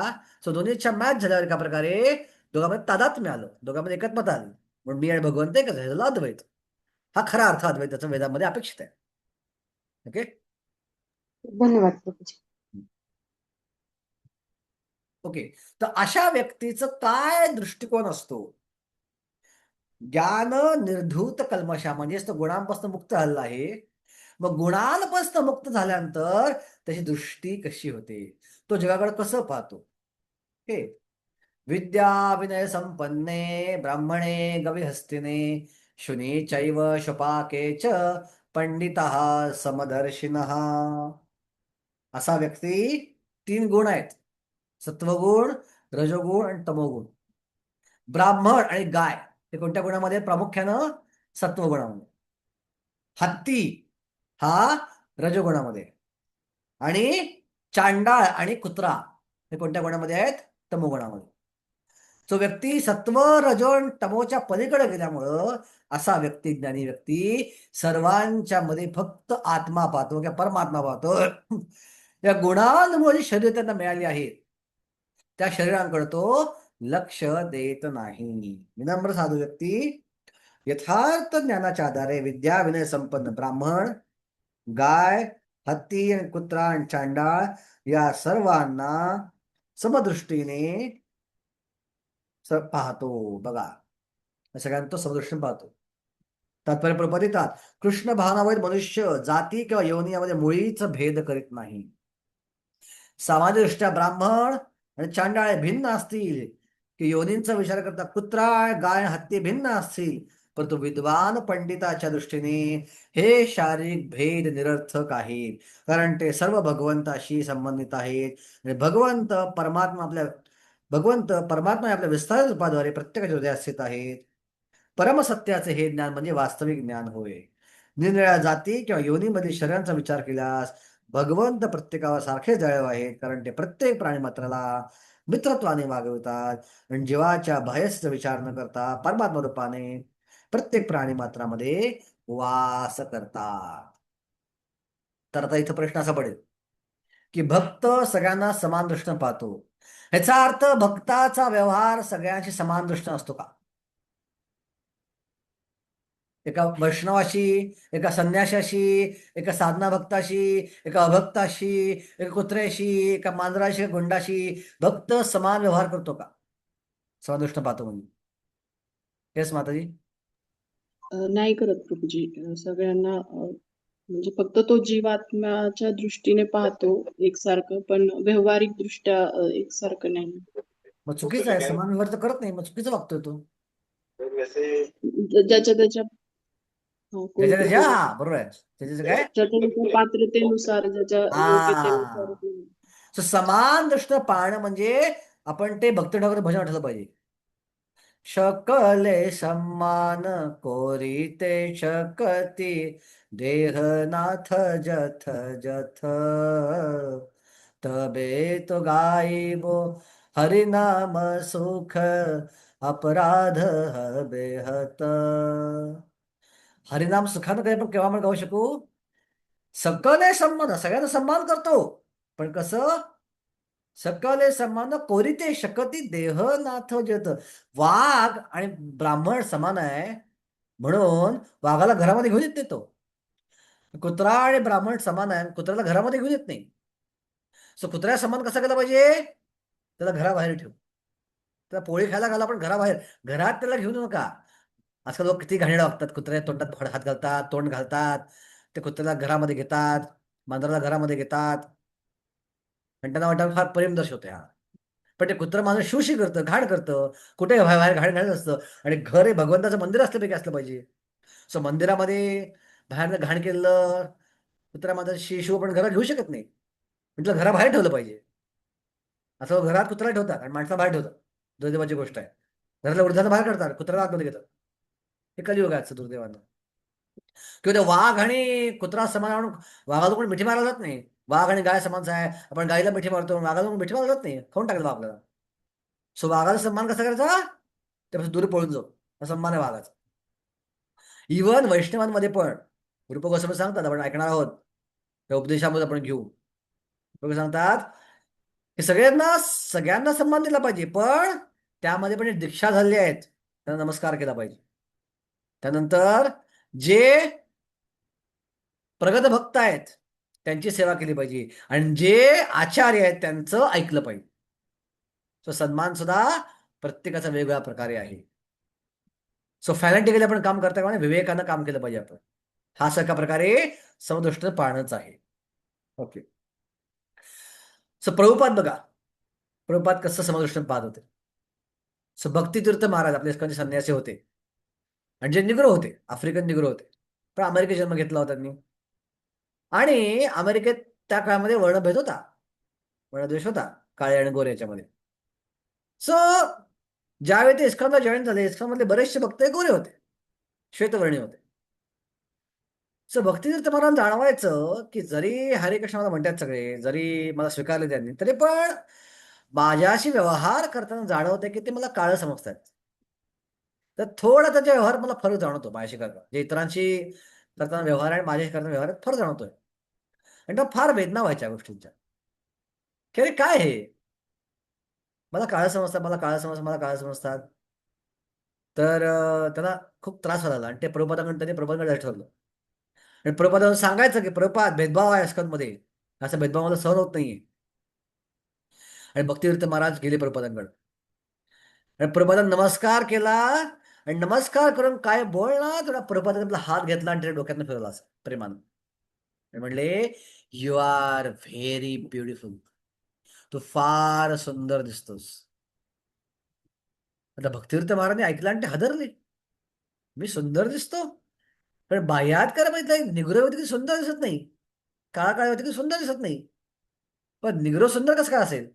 आणि त्यावेळी त्यांना जाणीव झाली की प्रभुपाद माझा आत्मा पाहत आहेत, माझं शरीर पाहत नाही आहे. पण मी मात्र स्वतः शरीर स्तरावर असल्यामुळं ते काळ्या म्हणल्यावर मला त्रास होतो.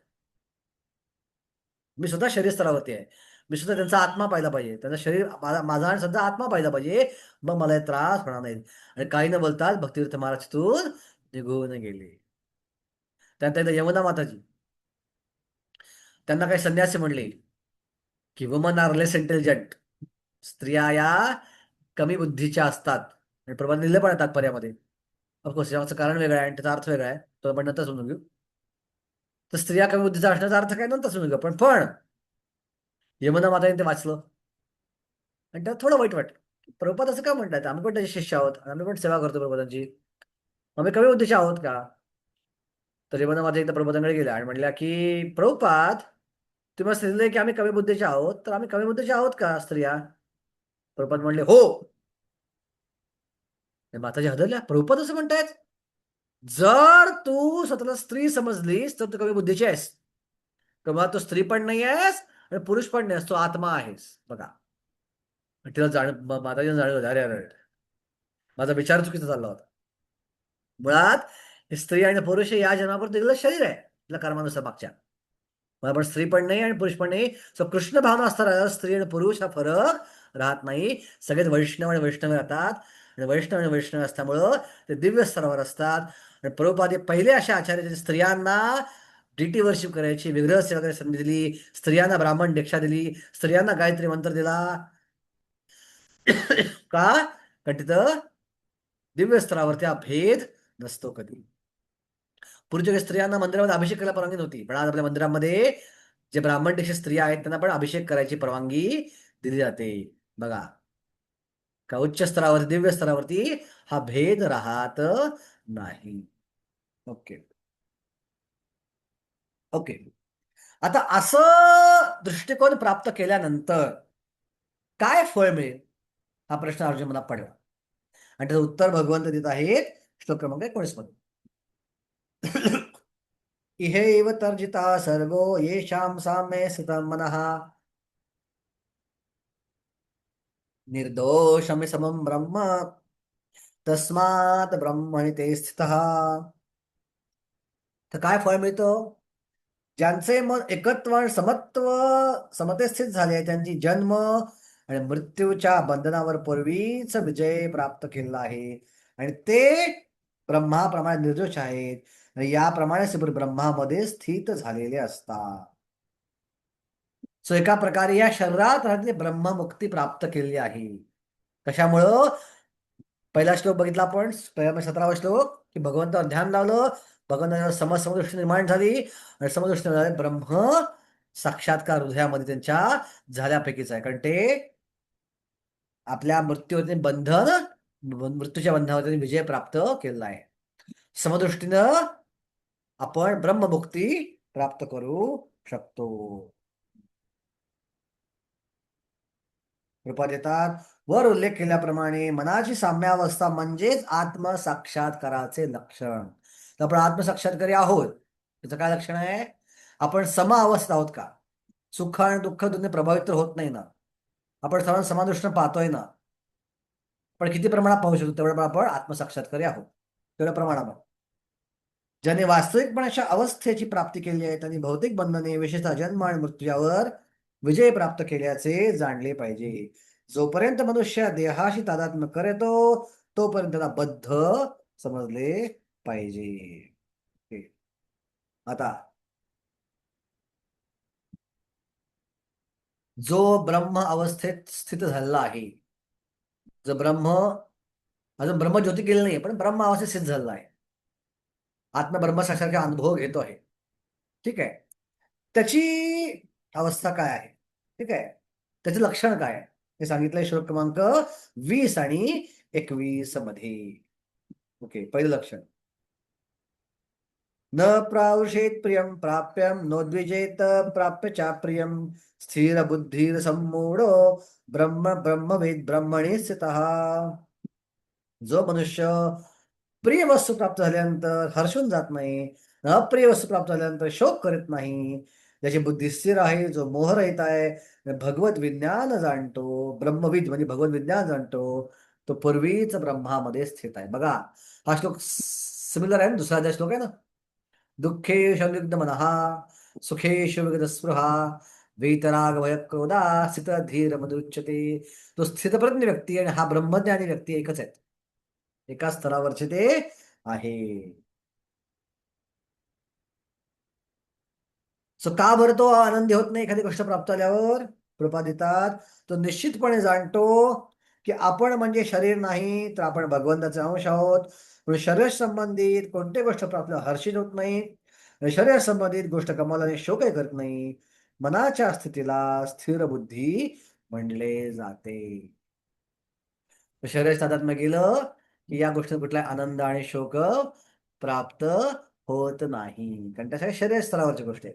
तो शरीर स्तरावर नाहीच आहे, तो पूर्णपणे आत्म्यामध्ये भगवंताच्या भक्तीमध्ये रममाण आहे. तेव्हा शिवजींचा अपमान केला कोणी? दक्ष प्रजापतीनं. शिवजीला तिळ मात्र दुःख झालं नाही. हा, तर शिवजी हे महान भक्त आहेत आणि ते पूर्णपणे भगवंताच्या चिंतनामध्ये मग्न होते. आणि भगवंताच्या चिंता मग्न असल्यावर शरीराशी तादात्म्यच नव्हतं. शिवजीने अपमान करते शरीराचा, करा, काहीच फरक पडत नाही. ही स्थिती आहे अशा ब्रह्मनिर्वाण अवस्थेला पोचलेल्या व्यक्तीची, ज्ञानी व्यक्तीच्या, ज्ञानाच्या उच्च स्तरावरच्या व्यक्तीची. ओके, दुसरं लक्षण काय आहे? तुझं पहिलं लक्षण. दुसरं लक्षण आहे बाह्यस्पर्श असक्तात्मा विदंत्यात्मा यत् सुखम स ब्रह्मयोगयुक्तात्मा सुखम अक्षयम अश्नुते. असा मनुष्य भौतिक इंद्रिय सुखामध्ये आसक्त होत नाही, तर स्वतःमध्ये सुखाचा अनुभव घेतो आणि सदैव समाधीच असतो. या प्रकारे आत्मसाक्षात्कारी मनुष्य ब्रह्माच्या ठाई एकाग्र झाल्याने अमर्याद सुखाचा अनुभव घेतो. तो दुसरं लक्षण काय आहे? की तो आपल्या आत्मच आनंद घेतो. आपण तिसरा श्लोक बघितलाय. यस्तु आत्मर्जरेव स्यात् आत्मतृप्तश्च मानवः आत्माने संतुष्टा तस्य कार्यम न विद्यते. जो आत्म्यामध्ये आनंद घेतो त्याला कोणतेही काम करायची गरज पडत नाही. जो व्यक्ती ब्रह्म साक्षात्कार झाला हृदयामध्ये, अजून ब्रह्मात पोचलेला नाहीये, पण हृदयामध्ये भगवंतावर ध्यान लावून इक्वानिमिटी प्राप्त करून ब्रह्म साक्षात्कार झाला आहे. दोन लक्षणं आहेत. एकतर हर्षून जात नाही, दुःखी होत नाही, आतमध्ये आनंद घेतो. आतमध्ये आनंद घेतल्यामुळं तो सुखम अक्षयम अश्नुते. तो अक्षय अमर्याद सुखाचा हृदयामध्ये आनंद घेऊ शकतो. इस्रायलमध्ये बॉम्ब पडला तर दुःख होत नाही, भाजपा निवडलं तर सुख होत नाही, काही त्याला फरक पडत नाही. ठीक आहे, त्याला माहिती आहे हे गुण काम करतात. गुणागुणेषु वर्तन्ते इति मत्वान सज्जते. ओके, आता प्रभुपाद कोट करतात एक श्लोक यमुनाचार्यांचा. यमुनाचार्य रामानुचार्यांचे गुरु होते. यदवदी मम चेत कृष्ण पदारविंद नव नवरसधार नवरसधारम आद्यंतरं तुमासीत तदविद बदनारे संगमे स्मर्यमाने भवते मुख विकार सुष्ठुनिष्ठ मनम च. काय श्लोकाचा अर्थ आहे? माझे मन भगवान श्रीकृष्ण चरण कमलांमध्ये रममाण झाल्यापासून आणि दिव्य रसांचे नित्य आस्वादन करत असल्यापासून जेव्हा मी लैंगिक सुखाचा विचार करतो तेव्हा तत्काळ माझे मुख विकारांनी भरून येते आणि त्या विचारांमध्ये थुंकतो. आता यमुनाचार्य आचार्य होते, पण आचार्य असूनही त्यांच्या मनात विचार आले लैंगिक सुखाचे. फक्त फरक काय आहे? विचार आपल्या मनामध्ये येतात आणि त्यांच्या मनामध्ये पण येतात. आपण ते विचार गिळतो, तर चिंतन करतो, मनन करतो, त्यांच्या मनात विचारावर विकार उत्पन्न होतात आणि ते विचारावर थुंकतात. सो असा ब्रह्म साक्षात्कार त्याच्यामध्ये विचार येत नाहीत, का विकार येत नाही असं नाही, विचार येतात चुकीचे. पण आपण भक्ती करतोय, आपल्याला कधी चुकीचे विचार येणार नाहीत, येता कामा नाहीत, असं कधी विचार कधी माणसं. आपल्यामध्ये विचार येणार, पण विचार आल्यावर ते विचाराने प्रभावित न होता आपलं भक्तिमय कार्य करत राहणं, ह्याला म्हणतात खरा मुक्त अवस्था. जसं दुसऱ्याचा पाहिलं पण समुद्रामध्ये नद्या प्रवेश करतात, समुद्र भरत नाही, की समुद्र नद्या प्रवेश न केल्यामुळे समुद्र कमी होत नाही. तसं जो व्यक्ती विचार आल्यावर, ठीक आहे, त्या विचाराने प्रभावित होत नाही, तो व्यक्ती शांती प्राप्त होऊ शकतो. अपूर्यमाणम अचलम प्रतिष्ठम समुद्रमाप प्रविशन्ति यद्वत् तद्वत् कामाय प्रविशन्ति सर्वे स शांतिमाप्नोति न काम कामिही. हा त्या श्लोकाचा अर्थ आहे. तर ही स्थिती इथं आहे. ओके ओके, का बरं तो इंद्रिय सुखात आनंद घेत नाही असा प्रश्न पडेल अर्जुनाला. कारण अर्जुन हुशार आहे, आपल्याला पडणार नाही. अर्जुनाला पडला. का बरं तुम्ही सुख आनंद घेत नाही? कारण का उत्तर भगवंत देतात श्लोक क्रमांक 22 मध्ये. ये हि संस्पर्शजा भोगा दुःखयोनय एव ते आद्यंतवंत कौंतेय न तेषु रमते बुधा. कारण का अशा इंद्रिय सुखामध्ये स्पर्शजा, स्पर्श म्हणजे स्पर्श झाल्यामुळं, इंद्रियाचा इंद्रिय भोगाशी स्पर्श झाल्यामुळे काय होतं? सुख मिळेल काहीतरी, पण ते सुख आणि दुःख मी भोगायला जात नाही, कारण का त्याला आदी आहे आणि अंत आहे. भौतिक इंद्रिय संयोगापासून उत्पन्न होणाऱ्या दुःखांच्या कारणामध्ये बुद्धिमान मनुष्य भोग घेत नाही. हे कौंतेय, अशा सुखांना आरंभ आहे आणि शेवट असतो, म्हणून बुद्धिमान व्यक्ती त्यामध्ये आनंद घेत नाही. सो ज्याला सुख, ज्याला सुरुवात आहे आणि ज्याला शेवट आहे, त्या गोष्टीत काय फायदा? मला अशी गोष्ट पाहिजे ज्याला सुरुवात आहे पण शेवटच नाही. आणि ती गोष्ट म्हणजे आध्यात्मिक आनंद. सुरुवात होती त्याची पण त्याला अंतच नाहीये. ती अनंत, अगणित, अनलिमिटेड आहे. सो बुद्धिमान मनुष्य तो आनंद घ्यायला जातो, हा खोटा आनंद घ्यायला जात नाही. भागवत मध्ये पण सांगितलंय कोण बुद्धिमान आहे. पहिल्या स्कंदा बघितलंय, तस्यैव हेतो प्रयते तो कोविदो न लभ्यते यद भ्रमतामुपर्यदा तल्लभ्यते दुःखवदन्यता सुखम काले न सर्वत्र गभीररंभसा. तस्यैव हेतू प्रयते तो कोविदो. कोविदो म्हणजे विद्वान मनुष्य. त्यानं काय केलं पाहिजे? अशी जागा शोधली पाहिजे जी या 14 भुवनांमध्ये उपलब्ध नाहीये, 14 जगामध्ये उपलब्ध नाहीये. का? तर 14 जगांमध्ये कुठेही गेलं तरी तल्लभ्यते दुःखवद अन्यथा सुखम. जर सुख सहजगत्या मिळतं तसं दुःख पण सहजगत्या त्या जगामध्ये मिळतं. आणि काळाद्वारे सगळे प्रभावित आहेत. जे काळातीत आहे, जे सुख दुःखांच्या पलीकडची आहे, अशी जागा शोधायचा बुद्धिमान माणसानं प्रयत्न केला पाहिजे. ओके. आता अर्जुना मला प्रश्न पडेल, काय प्रश्न पडेल की पण जसं मगाशी सांगितलं की आचार्यांना पण वासना येतात, आचार्यांना पण विचारतात चुकीचे. पण काम वासना आणि क्रोध हृदय असल्यावर त्रास तर होणार ना. आपण कंट्रोल करतोय, तो व्यक्ती त्या इंद्रिय भोगात रममाण होत नाहीये, पण वासनेमुळं आणि वासना कंट्रोल केल्यामुळं थोडा त्रास तर होणार ना. ठीक आहे, मग त्या त्रासाचं काय? तर हो, भगवंत म्हणतात त्रास होणार, तो त्रास सहन करावा लागेल. शक्नोति यः सोढुं प्राक् विमोक्षणात् कामत् क्रोधोद्भवद्वेगं संयुक्त सुखी नरः.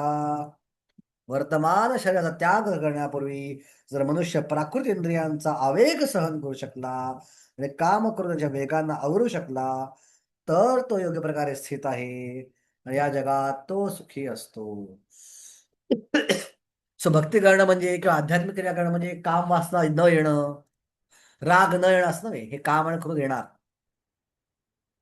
त्रास देणार, छळणार. पण तो काय फरक आहे आध्यात्मिक व्यक्ती आणि नॉन आध्यात्मिक व्यक्तीमध्ये? नॉन डिवोटीला वासना येते, तो लगेच वासनाची पूर्ती करायचा प्रयत्न करतो. पण आध्यात्मिक व्यक्तीला वासना येते, तो त्या वासना सहन करतो. राग येतो, तो रागावर नियंत्रण ठेवतो आणि लक्ष हरिकृष्णाकडे ठेवतो. आणि हे त्याला सहन कधीपर्यंत करावं लागतं? मरेपर्यंत. मरेपर्यंत, प्राक शरीर विमोक्षणात तो सुखी आहे. बघा, भगवद्गीता जगातलं एकच पुस्तक असं आहे की सुखी व्हायचं असेल तर सहन करावं लागेल. कुठली जादू तुमच्यावर काम करणार नाही.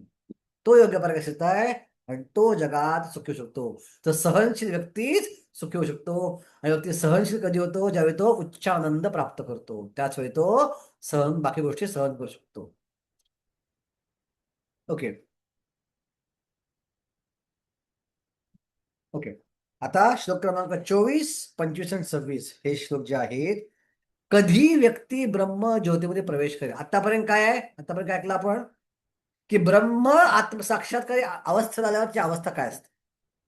आता तो कधी ब्रह्म ज्योतीत प्रवेश करेल, कधी तो ब्रह्मांची प्राप्ती करेल, कधी मुक्ती प्राप्ती करेल, हे सांगतात श्लोक क्रमांक 24, 25 आणि 26. यो अंतःसुख अंत यो अंतःसुख अंताराम तथा अंतज्योति एव या स्वयोगी ब्रह्म निर्वाणम ब्रह्मभूत गच्छति. ज्याचे सुख अंतःकरणात आहे, म्हणजे जो अंतरात सक्रिय आहे आणि अंतर अनुभवत आहे आणि ज्याचे देह अंतरात आहे, तो वास्तविकपणे पूर्ण आहे, तो ब्रह्मामध्ये मुक्त होतो आणि शेवटी ब्रह्माची प्राप्ती करतो. ओके. सो अशा स्थितीपर्यंत शेवटपर्यंत व्यक्ती राहिला तर तो ब्रह्मज्योतीमध्ये विलीन होऊ शकतो.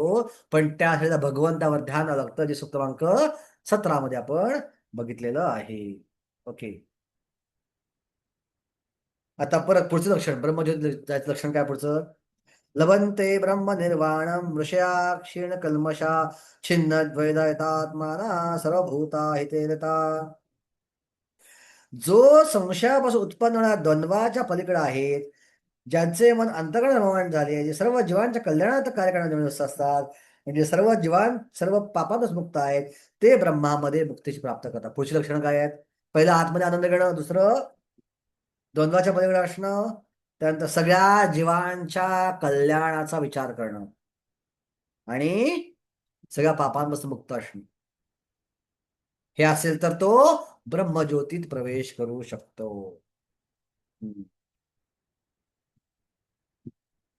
प्रभुपाद शेवटच्या परीक्षेत देतात, मानव समाजाच्या केवळ भौतिक कल्याणार्थ कार्य असणारा मनुष्य वस्तुतः कोणाचीच मदत करू शकत नाही. कारण का तो काय, तो गुणातीत नाहीये. माणसाच्या शरीराचं कल्याण करतोय आणि शरीर गुणामध्ये आहे. सो गुणामध्ये कल्याण करून काहीच फायदा नाहीये. खरं कल्याण करणं म्हणजे की त्याला गुणातीत न्यायचा प्रयत्न करणं. स्थूल आणि स्थूल शरीर आणि मन यांचा तात्पुरता दुःख परिहार हा संतोषजनक नसतो. मनुष्याला त्याच्या भगवंताच्याशी असणाऱ्या संबंधाची विस्मृती हीच त्याच्या जीवनाचा कठीण संघर्ष अडचणींचे वास्तविक कारण आहे. जेव्हा मनुष्य श्रीकृष्णाशी असणाऱ्या आपल्या संबंधाची पूर्णपणे जाणीव होते, तेव्हा तो जरी भौतिक जगात असतो तो मुक्त जीवच असतो. ओके, आता 26 मध्ये शेवट लक्षण सांगितलं की कधी व्यक्ती ब्रह्मज्योतीमध्ये प्रवेश करू शकेल. ओके, तो 17 ते 23 मध्ये ब्रह्म साक्षात्काराची लक्षणं काय आहेत, 24-25 मध्ये कधी ब्रह्मज्योती प्रवेश करू शकेल, हा फरक आहे. काम क्रोध विमुक्तानां यतीनां यतचेतसां अभितो ब्रह्म निर्वाणां वर्तते विदितात्मना.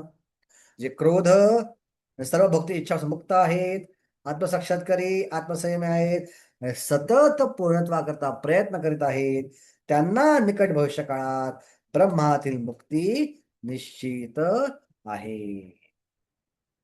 तो सतत प्रयत्नशील आहे मुक्तीसाठी, आत्मसंयमी आहेत आणि भौतिक इच्छांपासून मुक्त आहेत, त्यांना निश्चित मुक्ती मिळू शकेल. शेवटच्या 4 वेळी प्रपात येतात, त्याचप्रमाणे कृष्ण भावयुक्त भक्त जरी भगवत धामापासून अत्यंत दूर असला तरी तो कृष्ण भावना सेवेद्वारे सतत केवळ त्यांचे स्मरण करून भगवत धामात उन्नत होऊ शकतो. त्याला संसारिक दुःखांची व्यथा भासत नाही आणि जीवनाच्या अवस्थेला ब्रह्म निर्वाण म्हटले जाते. आणि सतत ब्रह्मामध्ये तल्लीन झाल्यामुळे भौतिक दुःखे नाहीशी होतात.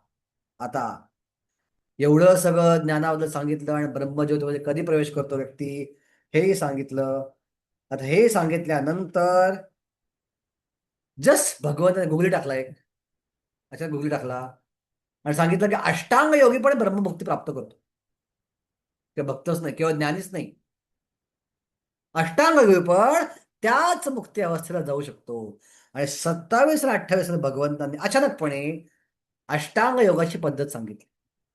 आणि हा जो श्लोक आहे हा पुढच्या अध्यायाचं बीज आहे. की हे श्लोक अर्जुन ऐकल्यानंतर त्याला वाटलं की अष्टांग योग आपल्याला जाणून घ्यावं, आणि त्यातनं भगवंताने पुढचा ध्यान योग हा अध्याय 6वा सांगितला आहे. तो काय अष्टांगाची क्रिया,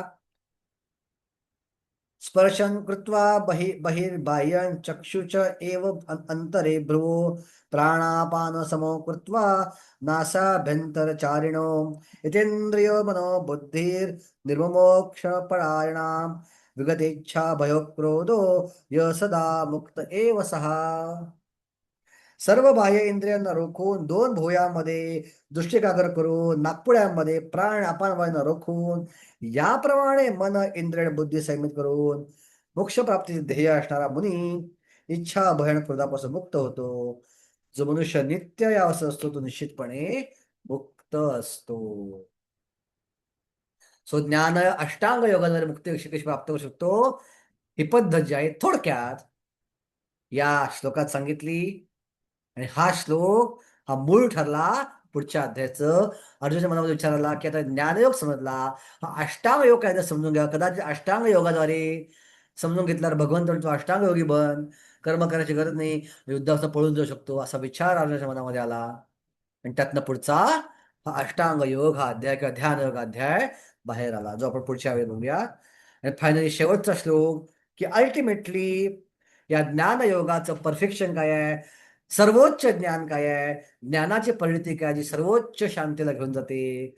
सो ज्ञानी असू दे, निष्काम कर्मयोग असू दे, अष्टांग योग असू दे, अल्टिमेटली त्यांना या स्तरावर यायला लागतं, तरच तो सर्वोच्च शांती प्राप्त करू शकतो. भोक्तारं यज्ञ तपसा सर्वलोक महेश्वरम सुहृदं सर्वभूतानां ज्ञात्वा माम शांती मृच्छती. भगवंत भोक्ता आहेत कशाचे, आपल्या यज्ञाचे आणि तपस्येचे. सो आपण जप करतोय, जपा यज्ञ आहे. का करतोय यज्ञ?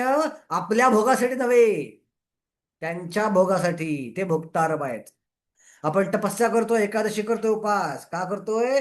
आपल्याला पुण्य मिळावं नव्हे, त्यांना आनंद मिळावं. ते भोगता यज्ञ आणि तपस्येचे. सर्व लोक महेश्वरम. सो जाणतो व्यक्ती की भगवंत भोगतायत, सगळ्या ग्रहांचे अधिपती आहेत, सगळ्या जीवांचे सुहृद आहेत. 3 प्रकारचे मित्र असतात, 3 प्रकारची नाव आहेत संस्कृतमध्ये. इंग्लिशमध्ये एकच आहे फ्रेंड, पण संस्कृतमध्ये फरक आहे. सखा, मित्र, सखा, सुहृद, तिघांमध्ये फरक आहे. मित्र म्हणजे काय? उदाहरणार्थ मी शाळेत जातो समजा, आणि माझ्या वर्गात एक मुलगा आहे, तो केवळ माझ्या वर्गामध्ये आहे म्हणून तो माझा मित्र आहे एका प्रकारे, का माझ्या वर्गात आहे. एखादा ब्रह्मचारी माझ्या आश्रमात आहे, तो केवळ माझ्या आश्रमात म्हणून तो काय माझा मित्र आला. सो एखाद्या आपण म्हणतो माझा एक मित्र आहे, मित्र म्हणजे जरूर तो जीवलग मित्र असेल, माझ्या वर्गामध्ये आहे पण माझा मित्र आहे. सो हा झाला मित्र. जसं सखा, सखा म्हणजे काय? नातं अजून दृढ असतं, की नुसतं वर्गात नाहीये पण आम्ही एकत्र खेळतो, बोलतो, खातो, पितो, एकत्र गप्पा, एकत्र अभ्यास करतो, ह्याला म्हणतात सखा. पण जरूर नाही अशा व्यक्तीशी आपण आपलं हृदय व्यक्त करू, जरूर नाही प्रत्येक अशा व्यक्तीशी आपण. पण सुहृद म्हणजे सगळ्यात जवळचा, ज्याच्या समोर आपलं हृदय आपण प्रकट करतो, आपल्याचा पूर्ण विश्वास असतो. सो भगवंत कोण आहेत? नुसते मित्र नाही आहेत, सखा नाही आहेत, सुहृद. सर्वभूतानां, हे जो जाणतो तो खरी शांती प्राप्त करतो.